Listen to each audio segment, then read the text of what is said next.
Shalom, shalom, shalom, peuple de Dieu, serviteurs et servantes du Dieu Tout-Puissant. Bonjour, bonsoir, mesdames et messieurs. Vous qui êtes connectés pour la première fois, nous voulons lire la parole de Dieu. Nous continuons notre sujet qui est la délivrance. Et nous lisons la parole. Nous sommes dans Luc chapitre 1, commençons au verset 67. Zacharie, son père, fut rempli du Saint-Esprit, et il prophétisa en ces mots. Béni soit le Seigneur, le Dieu d'Israël, de ceux qu'il a visités et racheté son peuple, et nous a suscité un puissant sauveur dans la maison de David, son serviteur, comme il avait annoncé par la bouche de ses saints prophètes des temps anciens. Un sauveur qui nous délivre de nos ennemis et de la main de tous ceux qui nous haïssent. C'est ainsi qu'il manifeste sa miséricorde envers nos pères et se souvient de sa sainte alliance, selon les serments par lesquels il avait juré à Abraham, notre père, de nous permettre, après que nous serons délivrés de la main de nos ennemis, de les servir sans crainte, en marchant devant lui dans la sainteté, dans la justice, tous les jours de notre vie. Jusqu'ici la parole de Dieu. Je pose un bon amen. Et que la gloire revienne à toi, notre Père. Cher Saint-Esprit, aide-moi pour pouvoir expliquer cette parole, non selon ma compréhension, mais selon ce que toi tu veux. Tu m'as fait du bien déjà avant. Je te vis en œuvre, Saint-Esprit, je te dis merci pour les choses que tu m'as ouvert les yeux, qui n'étaient même pas dans mes notes. Tu es vraiment au rendez-vous. Je dis merci pour ta présence. Et si tu es au rendez-vous, ce n'est pas seulement pour que cet enseignement puisse cajoler quelqu'un, mais enfin que quelqu'un puisse expérimenter la délivrance totale dans sa vie, dans son esprit, son âme et son corps. Et c'est là au nom puissant de Jésus. Ceci est notre prière. Amen. Alors, nous continuons notre marathon, notre pèlerinage, notre enseignement, je ne sais pas comment l'appeler. Mais merci de nous avoir acceptés chez vous. Merci d'avoir accepté la confiance que vous nous faites pour pouvoir vous parler. Voilà, c'est important. Parce que la Bible dit clair que la foi vient de ce qu'on attend. Et ce qu'on attend vient de la parole de Christ. Voilà pourquoi c'est important de lire la parole. L'émission passée, nous avons parlé de la parole, la maîtrise de la parole, la connaissance de la parole, dans le sens que nous puissions vraiment, comment dirais-je, connaître la parole de Dieu, connaître les promesses. Et je l'ai parlé déjà dans notre première rencontre. Et ici, la fois passée, nous avons vu exactement, avec le preuve à l'appui, ce qui a causé la chute d'Adam et d'Ève, de voir celui qui a la maîtrise de la parole de Dieu doit parler. Lorsque l'ennemi parle, tu ne dois pas rester la bouche bée. Tu ne dois pas laisser la bouche fermée. Voilà pourquoi lorsque le combat de David avec Goliath, Goliath a commencé à intimider, à parler. David ne s'est pas tué. Donc on ne combat pas notre Goliath avec la bouche fermée. C'est ça l'erreur que Adam a fait. Il était là, il écoutait ce que sa femme parlait avec le serpent, mais il n'a pas pu l'empêcher. Voilà pourquoi, comme je disais tantôt, qu'il y a cette différence. Et c'est ça qu'on appelle la haute trahison. Donc Adam a péché, mais Ève n'a pas. Non, le péché d'Adam et de Ève, c'est deux choses différentes. Ève a été séduite. Par contre, dans la même place, dans la même tentation, Adam, lui, a péché. Péché, ça veut dire qu'il a il mismarque. Il a raté le but. Il a raté le but. Il n'a pas pratiqué la parole de Dieu. Il n'a pas appliqué la parole de Dieu par rapport à cela. Donc c'est vrai que quand on est à côté d'une personne qui est en train de faire des choses qui ne sont pas bien, mieux vaut de le dire, de l'aider pour ne pas que cette erreur puisse arriver aussi à nous détruire. Alors, dans ce texte que nous venons de lire, la Bible dit Zacharie, son père, donc on parle ici du père de Jean-Baptiste, fut rempli du Saint-Esprit et il prophétisant en ces mots.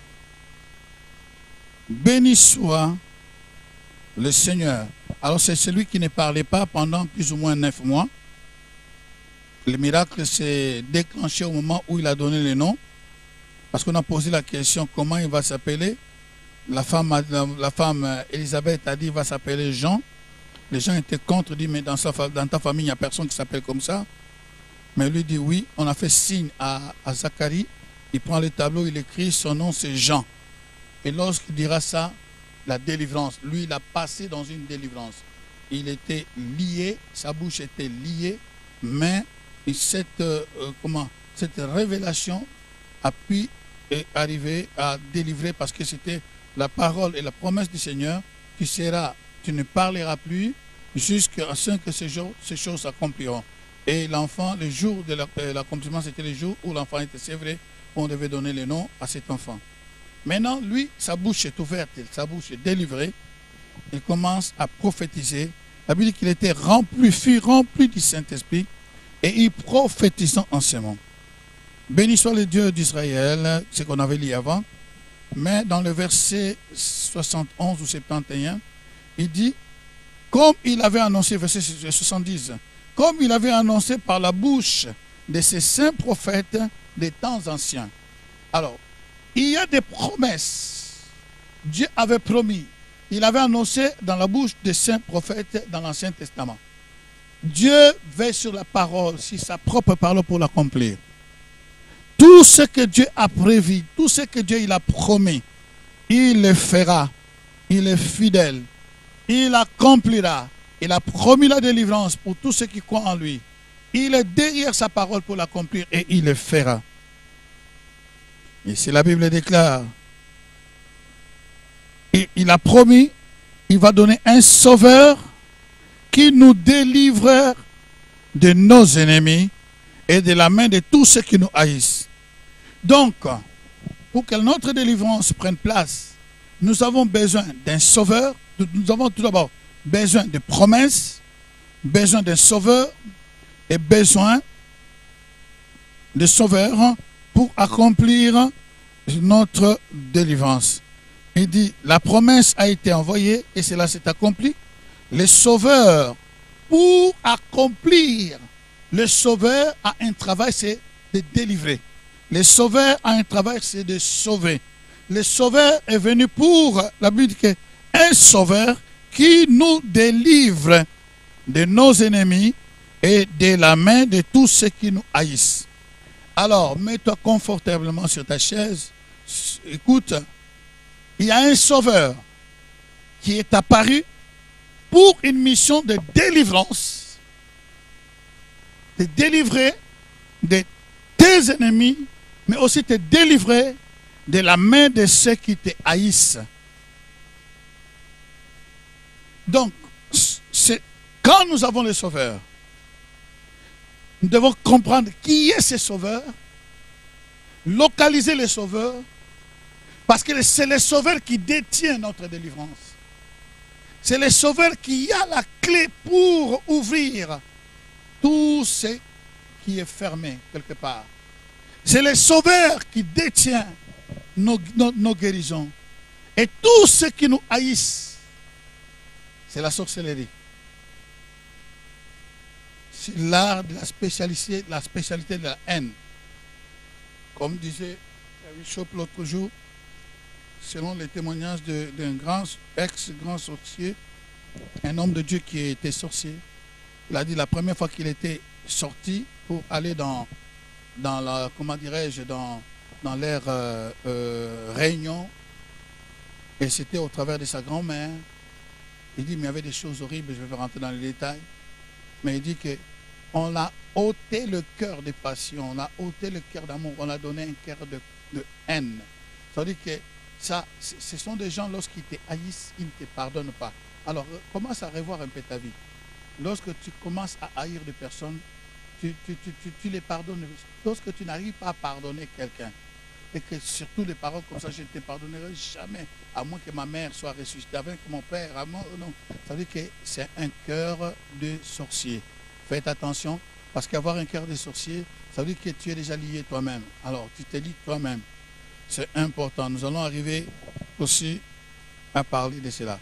Donc, nous avons, ici, Zacharie Tantine, il a suscité un sauveur qui nous délivre de nos ennemis.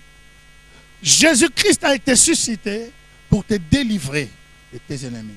Et pour arriver à ses fins, pour arriver à sa mission, il fallait qu'il passe par la croix, par la souffrance, par l'humiliation, par le rejet. Il devait passer par l'ignominie.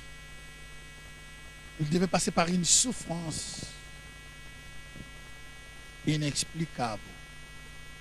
Et personne n'a jamais vécu ça. Et il devait le passer en 2 temps. Il devait le passer déjà à partir de Gethsemane. Avant même qu'on puisse l'arrêter, la Bible déclare que son sang, sa sueur était transformée en grumeaux de sang. Juste le fait de voir comment il va finir. Pour la première fois dans l'histoire de l'éternité, pour la première fois dans l'histoire de l'amour éternel, il devait se séparer avec son père pour 3 jours. C'était une chose qu'il ne pouvait pas supporter. C'était incroyable. Lorsqu'il voyait ça, il dit, non père, éloigne-moi cette coupe. Mais il n'y avait pas un autre chemin. Il a accepté cette coupe à cause de toi et moi. Si on l'appelle, il a suscité un sauveur. Alors qu'il était encore bébé, pour nous délivrer de nos ennemis et de la main de tous ceux qui nous haïssent.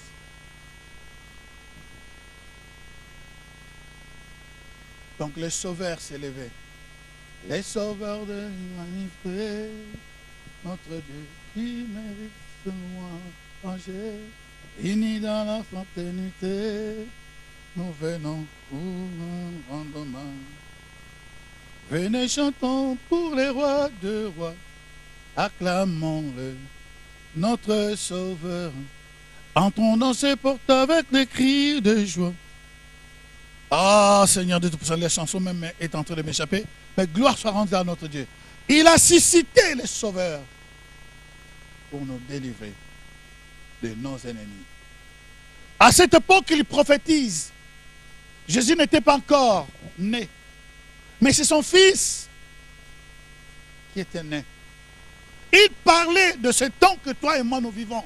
C'est Jésus qui a été promis depuis les temps anciens.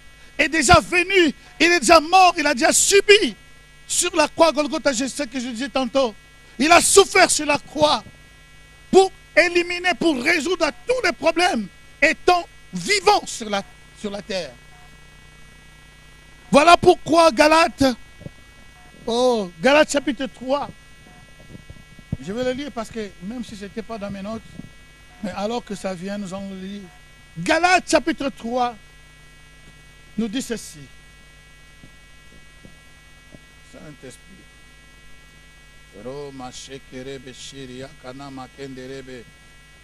D'accord, c'est ça. Il nous dit ceci, à partir du verset 14, mais on peut lire avant. Il dit ceci, verset 13.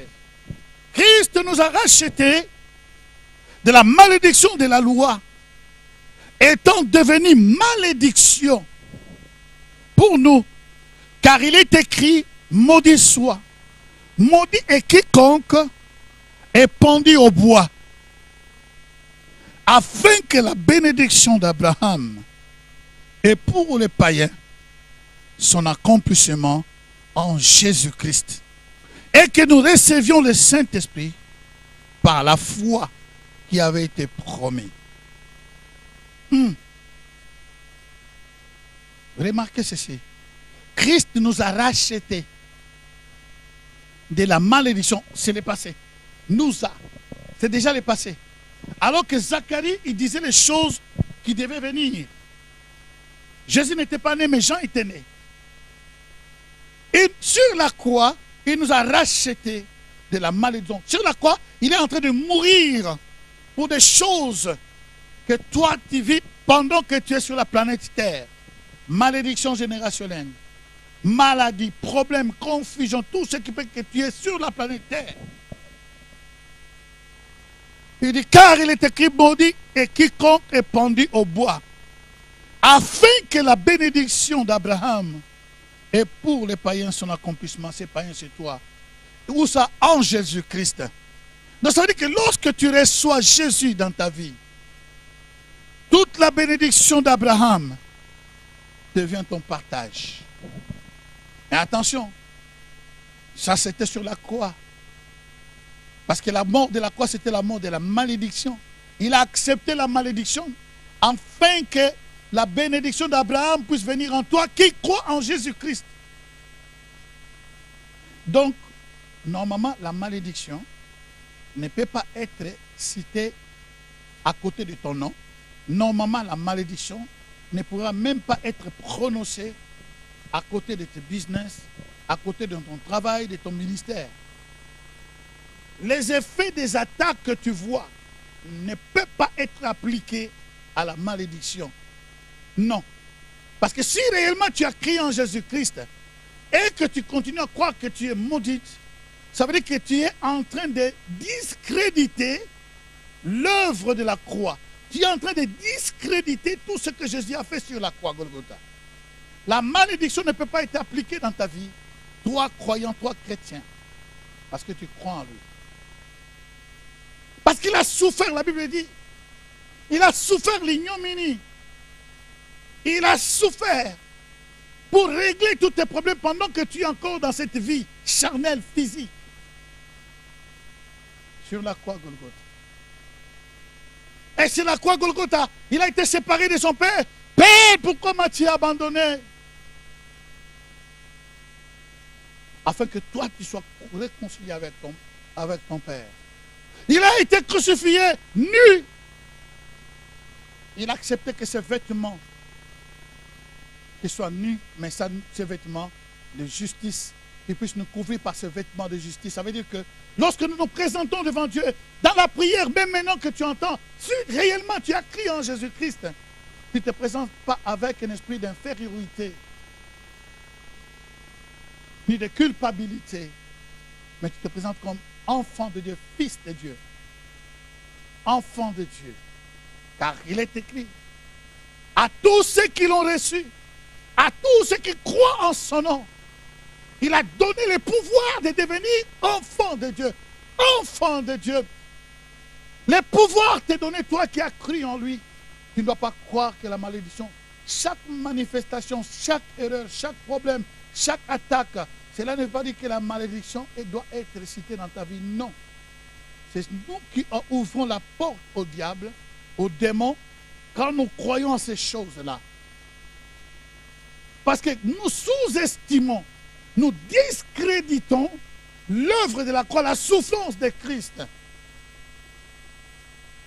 La Bible déclare à tous ceux qui ont cru en son nom, il a donné le pouvoir de devenir. C'est le fait déjà de devenir un enfant de Dieu, tu as le pouvoir de devenir enfant de Dieu. Le pouvoir. Tu as le pouvoir, le fait déjà de devenir, de croire, ça te donne déjà un pouvoir. Voilà pourquoi tu ne dois pas continuer à pleurer, à pleurnicher. Je sais que peut-être je ne peux pas rentrer dans ta peau. Je ne peux pas vivre ce que tu vis. C'est vrai, c'est réel ce que tu vis. C'est une réalité. Mais j'aimerais me te dire, si réellement tu as accepté Jésus, tu dois refuser ces choses. Tu dois les refuser parce que mon peuple périt, il est détruit parce qu'il lui manque la connaissance. Reçois la connaissance de comprendre qui tu es réellement et qui est réellement ton sauveur et quelle est sa mission dans ta vie. Il dit, un sauveur qui nous délivrera. Et lorsque vous lisez maintenant, selon le serment, verset, et Dieu se souvient de sa sainte alliance. De sa sainte alliance dans l'Ancien Testament. Et Galates, que nous venons de lire, il dit que, donc, c'est lui qui croit à ce... Donc, quand il est écrit que maudit soit quiconque est pendu au bois, Jésus a été maudit afin que la malédiction ne puisse pas être comptée sur ton compte, ni sur ton business, ni sur tout. Donc, tout ce que tu peux avoir, les chèques ou quoi que ce soit, ne l'appelle pas malédiction, parce que, je répète, c'est comme si tu es en train de dire, Jésus, ce que tu as fait là, c'est la méconnaissance de la loi. Tout le monde a des problèmes, tout le monde a des attaques, tout le monde a des causes, mais tu ne peux pas. Surtout, c'est grave. Afin que la bénédiction d'Abraham. Et quelle est la bénédiction d'Abraham? Tu seras béni dans ton départ, dans ton arrivée. Tout ce que tu touches est béni. Les fruits de ton travail est béni. Tout ce que tu dis est béni. Tout ce que tu fais est béni. Il sortira d'un chemin pour t'attaquer, mais ils fuiront de ce chemin. C'est eux qui fuiront, mais ce n'est pas toi. Ils viendront d'un chemin pour t'attaquer. Mais l'Esprit de l'Éternel, comme un fleuve, le mettra en fuite. C'est l'Esprit de l'Éternel qui viendra avec la puissance d'un fleuve. Il viendra comme un fleuve pour le pousser. L'Esprit de l'Éternel en toi va le pousser. L'Esprit de l'Éternel qui habite en toi ne permettra pas qu'il vienne demeurer en toi. Un jour, j'étais en train de parquer quelque part. Bon, j'attendais une personne et je me suis mis, j'ai parqué ma voiture dans un parking qui n'était pas le mien. Donc j'étais étranger dans cette maison-là, dans cette parcelle. Et pendant que je parquais, mes yeux sont levés et je vis, il y avait une sorte de pancarte. Une sorte de, comment on appelle ça? De pancarte, oui. D'un tableau on avait bien dessiné. Vous savez, les cars remorques qui te dit que tu es en train d'abuser de ce parking. Mais maintenant là, tu es hors, une personne hors la loi. Le camion, les tracts là va te prendre et tu auras une amende de 500 francs suisses. Chers amis, juste seulement le fait de lire ça, personne n'était avec moi. Je suis sorti de ce parking pour aller chercher un autre parking où je ne pouvais avoir ce tableau. Ce tableau, les mots me manquent. D'accord. Alors, l'Esprit de Dieu tout a commencé à me parler. Il me dit, mais pourquoi tu as ôté la voiture? Pourquoi tu n'as pas parqué? Parce que tu es dedans, tu peux attendre. Moi, je dis non, non, non, non. Parce que ce qui est écrit me donne déjà l'information. Ça veut dire que je suis illégal. Étant illégal, donc je suis obligé, on va prendre ma voiture et on peut aussi, donc j'ai aussi, donc déjà là, je suis sous caution que je dois payer 500 francs. Alors je ne vais pas dépenser mon argent pour le jeter comme ça et je ne veux pas que ma voiture aussi soit ôtée. Il dit, mais c'est exactement ce qui se passe. Il m'a fait voir un verset. Nous allons aller rapidement. Nous étions dans... Nous allons aller dans Éphésiens. Non, j'ai perdu le fil là, Seigneur. Éphésiens chapitre 1. Il dit ceci. C'est pourquoi, moi aussi, non. Alors, en lui, nous sommes aussi devenus héritiers, ayant été prédestinés, suivant le plan de celui qui opère toutes choses, en lui, en Jésus. Si seulement tu crois en Jésus, tu deviens aussi héritier. Il y a beaucoup de choses lorsque nous croyons en lui, beaucoup de bénédictions, des promesses que nous devons lire et comprendre que si je suis en lui, je deviens héritier. Mais l'héritier de qui? De Dieu et co-héritier avec Christ. Tu es héritier de Dieu et puis tu acceptes d'hériter les liens de tes parents et acceptes d'hériter les liens de tes ancêtres. Et effectivement, ces choses se vivent, se font. Ça se manifeste dans ta vie. C'est question de refuser cela. Parce que cela ne peut pas être appliqué à toi qui as accepté Jésus-Christ et dans ta vie. Il dit ceci. Afin que, verset 12, que nous servions à célébrer sa gloire, nous qui d'avance avons espéré en Christ. En lui, vous aussi, écoutez, après avoir entendu la parole de la vérité, ce n'est qu'après. Entendu la parole de la vérité, c'est là le problème. Deux fois, nous recevons les paroles, mais qui sont erronées. Quand on enlève seulement un iota dans une parole, ce n'est plus la parole de Dieu. Lorsque nous ajoutons aussi une iota, ce n'est plus la parole de Dieu. Dieu ne pourra jamais défendre cette parole. Alors aussi que, après avoir entendu la parole de la vérité, l'évangile de votre salut, en lui vous avez cru. En qui? En Jésus. Paul dit que vous avez cru en lui.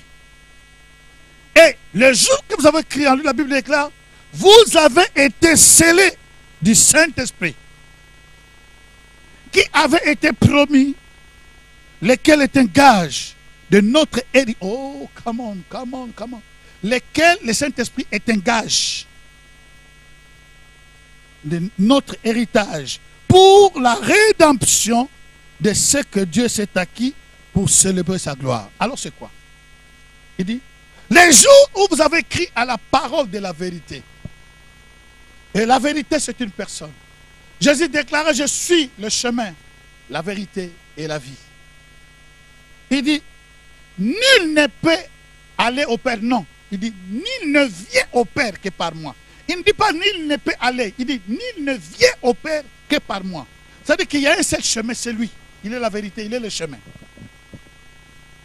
Alors, la parole de Dieu, il nous déclare ici, les jours où vous avez cru à la parole de la vérité, cette vérité qui était la parole, dans la parole il y avait la vérité, dans la parole il y avait la lumière, la parole là, qui avait la lumière avait un nom, et quiconque croit à ce nom, il est sauvé, il est né de nouveau, né non du sang, ni de la chair, mais de la volonté de Dieu. Donc, en croyant en Jésus-Christ, tu es né de nouveau. Lorsque tu crois sincèrement à la parole de Dieu, tu ne peux pas croire si l'action du Saint-Esprit, si le Saint-Esprit ne commence pas à parler. Donc ça veut dire qu'avant de croire, le Saint-Esprit était déjà en action. C'est lui qui nous prépare, c'est lui qui nous convainc de nos péchés, c'est lui qui convainc aussi de la parole que nous écoutons, que c'est une vérité. Le Saint-Esprit a travaillé et un jour notre cœur était préparé et nous avons accepté. Par le Saint-Esprit, nous acceptons Jésus-Christ comme notre seul Seigneur et notre seul Sauveur, le seul pont qui relie l'homme avec son Dieu. Quand nous avons cru en lui, quelle est notre confession? Je crois en Jésus-Christ, qu'il est venu dans la chair, qu'il est né au travers d'une vierge.